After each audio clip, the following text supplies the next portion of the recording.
All right. Welcome back to the GSMC Wrestling Laureate podcast, brought to you by the GSMC Sports Network.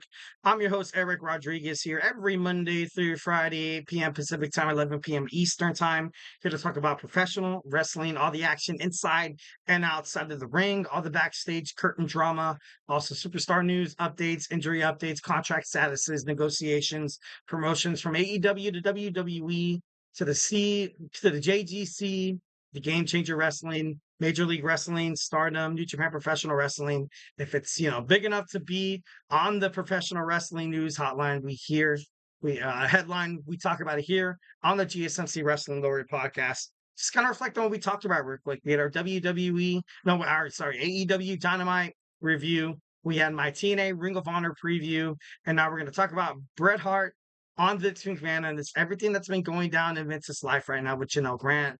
Absolutely has been it's been bad. It's been pretty bad. We're not going to get too much into the allegations and stuff like that. We're going to mostly talk about the relationship that Bret Hart and Vince McMahon had, and maybe would have tarnished it.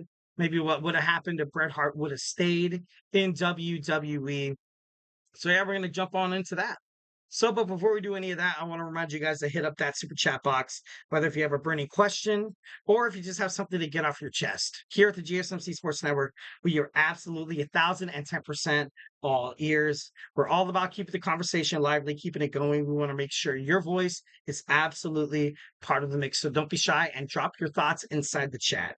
And if you really want to make a difference, guys, if you want to make sure your comment or question gets noticed, why not use that super chat?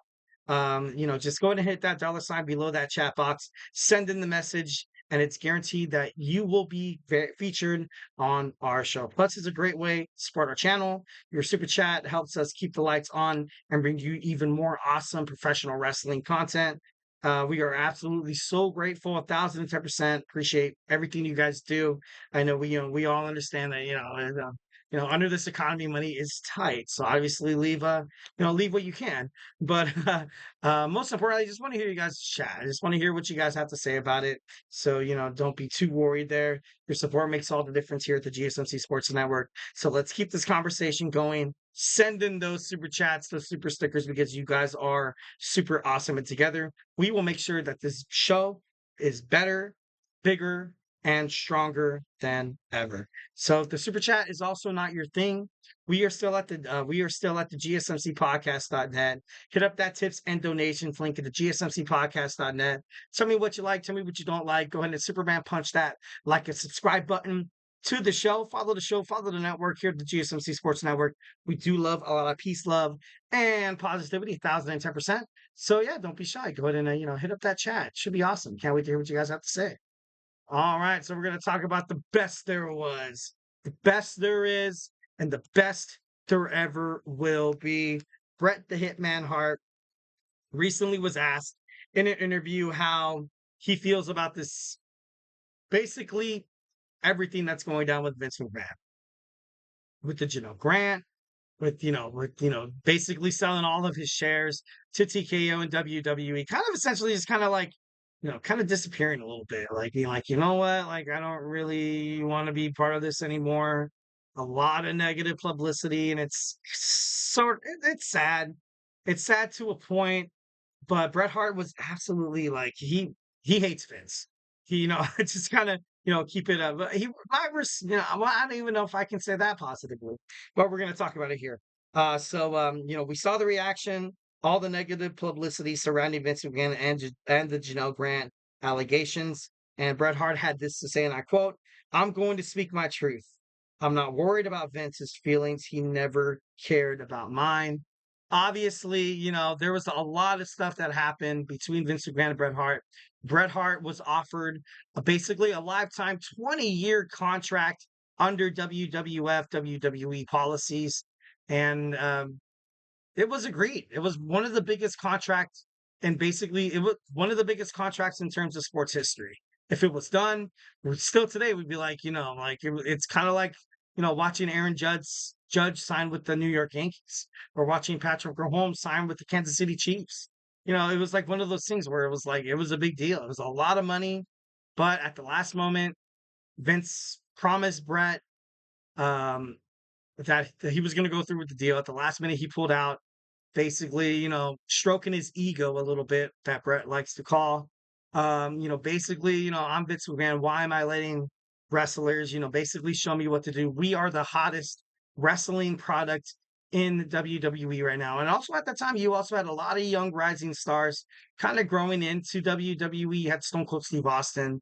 You also have Mankind. You had the Heartbreak Kid Shawn Michaels, which was kind of a, Bret the Hitman Hart's kind of pre-successor a little bit. Then also you have Triple H, Paul Levesque, and you had a lot of people like right in line to become that next guy. But Bret Hart ultimately thought that WWE was going to take care of him. Vince McMahon in general was going to take care of him, but at the last minute, kind of backing out of a deal. That's crazy. That's crazy. That's just not good business. The best way to conduct business. You look a man face to face, stare, eye to eye. You shake hands. A man is only as good as their word. And when I mean a man, a woman, a person is only as good as their word. Integrity, doing the right thing when no one's watching. Also, the fact that, that's just good business. That's, if you don't trust someone you're in business with, there's always going to be that what if. There's always going to be that lingering thing behind it. Like, you know what? I don't really trust this guy. It's a little shady. Don't get involved in business in terms of, shady people and stuff like that. So, Bret Hart, I feel like was ultimately screwed that way as well. And he was ultimately screwed in the Montreal screw job in Canada. And that it was bad.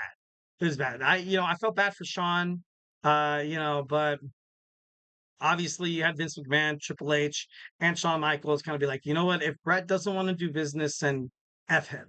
Basically, they're like, you know what, screw him, let him, grab his bottle, take his ball, and go home. And he ran all the way to WCW, which was a mistake. He could have been great in WWE. I feel like winning championships with Bret Hart was he was a great wrestler. The fans, the locker room respected him. Like I think Pat Patterson said it in an interview that everybody out there, if they had a chance to go out there and wrestle with any other superstar, any WWF superstar out there, it was Bret the Hitman Hart because he could make himself look very successful inside the ring. But at the same time, he could make you seem like you are a rising star. That's how Bret handled his business. That's how he handled his stuff inside the ring. And he was essentially doing that once when he was putting young wrestlers over. And, I don't know, like with Bret Hart being kind of screwed over, what if, he could have been more than a 16-time world champion. He could have won more titles than Ric Flair and Triple H. He could have been better than Shawn. They could have way bigger feuds than that. You could have had a lot more, even in benefits in terms of Canadian wrestling. Canadian wrestling would have probably came out a little bit more sooner if you had Bret the Hitman Hart being represented on a major wrestling promotion like WWE Raw, the newly formed, SmackDown in 2000. Um, it could have been big. It could have been big. Obviously, I feel like on both sides there was a little because you did have Bret Hart. He kind of had that attitude, kind of had that. He was a little self-centered, narcissistic. But at the same time, if you are the best at what you do, and if you're like the main man of the company, you can kind of act that way. I'm sorry, but like you got to respect yourself as well. Be like, look, I deserve a big contract because what's gonna happen? Like if I don't get paid, something might happen, and you guys are done with me. Financial security is probably the quote unquote American dream nowadays. It's kind of crazy that people are just basically taking 9 to 5 jobs just to kind of make ends meet, being like, oh, I got to kind of a slave to the U.S. currency, the U.S. dollar, and stuff like that. And it kind of sucks. It sucks, but at the same time, like you got to go out there and handle your business, do what makes you happy, and that's something that Bret Hart was doing in WWF. Obviously, you saw the lines blurred once when you had Vince McMahon, kind of feel like he was kind of larger than life. Vince's ego is highly larger than life. So, I don't know, it's kind of crazy how that kind of all worked out there. It's kind of crazy. Bret Hart, liking the man, comparing like the man by meaning Vince McMahon, by comparing him to recent history's most deplorable human beings. He said, and I quote, it's like Jeffrey Dahmer. Harvey Weinstein and Jeffrey Epstein. Vince McMahon is a joke. That hurts. That's crazy. Just the just thoughts like that. It's not good, man. That's terrible. So let's move on before anything bad happens. Uh, and he said, and I quote, "I think despite of all the issues I've ever had with Vince, I know deep down inside I've always respected him. But now knowing what kind of weirdo he became, I absolutely have zero respect for him. Bret was a top wrestler in the WWE during the 90s. Vince McMahon offered him a lifetime contract due to his success, but ultimately betrayed him. People consider Bret Hart as the GOAT of the Montreal Screwjob. Obviously, Bret didn't want to lose the belt. He, wanted to win in Montreal, his hometown, and basically, kind of walk out of WWE the champion. And Vince McMahon, he had this rule where he absolutely never let anybody leave with the belt. You had him talk to Sean and stuff like that, which could have put Sean in, in Montreal, Quebec, Canada, and like seeing how Bret Hart was kind of, after the match, spit on Vince McMahon, kind of rallying the crowd on to be like, hey, like I was just screwed out by this guy. I'm going to WCW, like he spelled like WCW. And unfortunately, it sucks for Bret Hart. It sucks for Bret Hart because he went to WCW. He was under a wrestling promotion that at first was good, but it declined very, very fast. They let wrestlers like Bill Goldberg take the reins in matches. He told Bret Hart to watch out for the kick. I don't know if he didn't say it loud enough, or I don't know if he has selective, mind repairments and stuff like that. But Bret Hart claims that nothing never happened like that. He wrestled with, basically people who didn't have experience, ultimately costed him his whole entire career. He got hit in the head, started getting concussions, was nauseous. His room was spinning around. He had to quit something that he loved so damn much, something that he was very, very good at. He's the best there is, the best there was, and the best there ever will be. You saw Bret Hart basically forfeit his career because, and I would be pissed too. And he's not like he's pissed at WWE and Vince McMahon, like, hey, like the Montreal screw job and basically the contract you guys gave me, screw you guys. It's just that he knew. He knew deep down inside that if he stayed with WWE, he would have been so damn impressive. He would have been so damn successful. Instead of wrestling at indie events, doing contract signings, doing guest appearances on shows and other wrestling promotions that were below the WWE. Like he didn't have to deal with that bull crap if he would have stayed in WWF. But for him, he thought, and much to his, what he thinks, it's correct. If Vince McMahon would have honored that contract and never would have betrayed him, he would have stayed in WWE. But it probably wouldn't have ever got injured. Probably would have been one of the highest rated WWE champions, and he still is, even though he does not have those accolades. He would have been great. He would have been great for WWE. He even recently said, in an interview with Ringside News that, what Triple H is doing on WWE, he feels like ultimately he could have been put in that spot.